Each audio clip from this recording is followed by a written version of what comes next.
এদিকে আমাদের বয় বৃদ্ধ কত রাজনৈতিক কেন্দ্রীয় নেতা, মন্ত্রী, এমপি, জেলার নেতা, থানার নেতা, ওয়ার্ড ইউনিয়ন পর্যায়ে লক্ষাধিক নেতা কর্মী আজকে কারাগারে বন্দী। কারাগারে তারা মৃত্যুবরণ করছে, তাদের হত্যা করা হচ্ছে।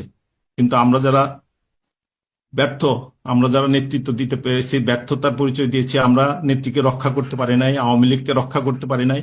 আজকে সেই দায়ভার নিয়েই আজকে আমরা এখনো বেঁচে আছি। তবে এই বছর এইভাবে বেঁচে থাকার চেয়ে মৃত্যুবরণ আমাদের অনেক শ্রেয়। আমাদের নেতারা, বৃদ্ধ বয়সী নেতারা কারাগারে বন্দী, আমরা বাইরে বসে আছি।